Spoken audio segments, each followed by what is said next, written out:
Man, excited to be here with you. My name is Kevin Stitt. I'm the governor of the great state of Oklahoma. It is great to be with you here in the freedom-loving state of Florida.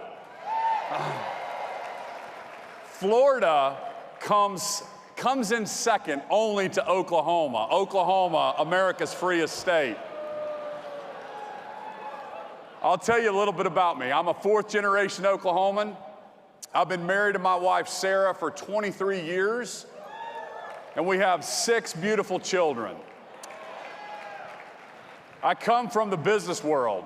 You see, I started my company when I was 27 years old with $1,000 in a computer.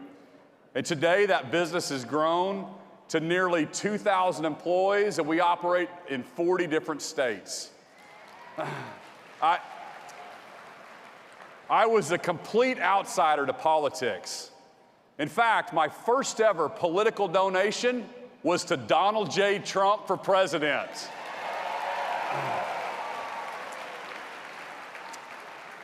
But when I traveled to other parts of the country for business, I noticed a kind of optimism and pride that I felt was lacking in my state. And then I watched Donald J. Trump, a businessman and an outsider, win in 2016, and I was inspired. So I threw my hat in the ring, and 3 years later, I'm so proud of the progress my state has made. And the rest of the country is starting to take notice of the great state of Oklahoma. You know, over the last year, 24,000 freedom-loving Americans have moved to the Sooner State. While blue-led states like California, Michigan, and even my neighbor to the north in Kansas saw population declines. We know this is due to the nationwide exodus from liberal lockdown states. You know, across the country, huge numbers of Americans are moving to states that value freedom and trust their citizens to make choices for themselves. People are sick and tired of the never-ending mandates. Red states like mine have been safe havens from the far left in Washington. Right now, our national economy is struggling with 40-year highs in inflation, but in Oklahoma, it's a different story. We have more people employed in the workforce than ever before in the history of our state. Unemployment is down to just 2.3%. It's the third lowest in the nation. We have the fourth largest savings account ever in our state history. Fourth highest in the nation. It's the largest it's ever been in our history. Last year, we made record investments in education while also cutting taxes for every single Oklahoman. But anyone who knows me knows that I'm never satisfied with fine or good. In fact, my goal is to make Oklahoma a top 10 state. And I know we can get there. We cannot get there unless we start improving our education system. You see, for more than a century, the state of Oklahoma has told the government to solve our education problems. And yet less than 15% of our high school graduates are college ready today. Oklahoma is home to dedicated teachers and children who are full of potential, but government-controlled systems have failed us. Oklahoma's last place rankings have gone on far too long in education. So right now in my state, we're looking to accomplish what would be the biggest school choice reform in the entire country. Making its way through the Oklahoma legislature is a bill called the Oklahoma Empowerment Act. It would create an education scholarship program for every single student in our state, regardless of their background or their zip code.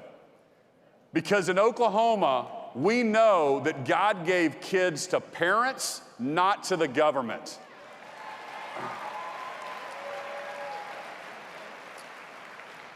We know that when you fund students, not systems, when you put parents in charge, not unions, that's when kids succeed. Florida's living proof that school choice works. Over the past decade that they've implemented school choice policies, Florida has seen their students' test scores rise. What's especially remarkable is that low-income students in Florida perform higher on the national report card than their peers in almost any other state. Arizona is another state that proves that when you provide options for parents, students are more successful. And the success of school choice goes beyond the classroom. Think about this, a study by researchers at Harvard and Princeton, they found that winning a lottery to attend a charter school in New York City reduced the likelihood of incarceration for male students by, get this, 100%. In Oklahoma, we want to be a national leader in school choice.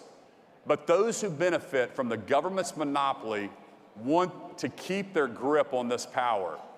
They will go to great lengths to prevent competition, even if that means trapping a child in a failing education model for 13 years.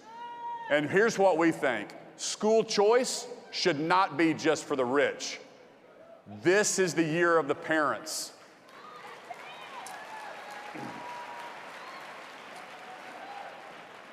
Just look at the election in Virginia.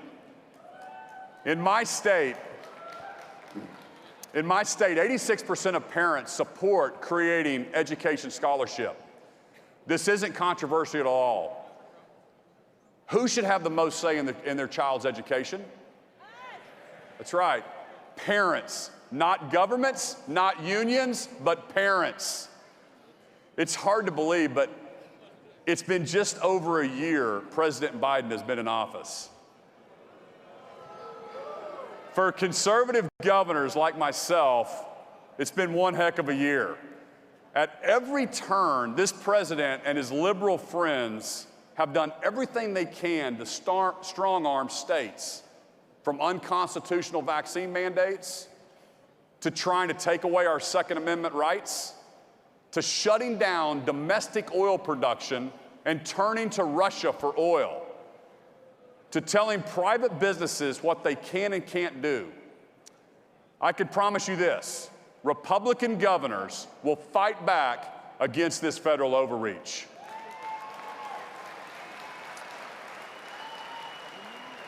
My friend Ron DeSantis here in Florida,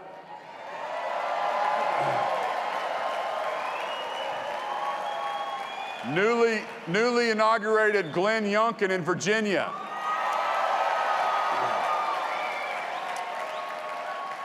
We are the line of defense between the American people and this liberal administration.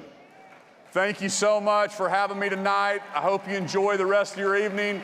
God bless you, and God bless the United States of America.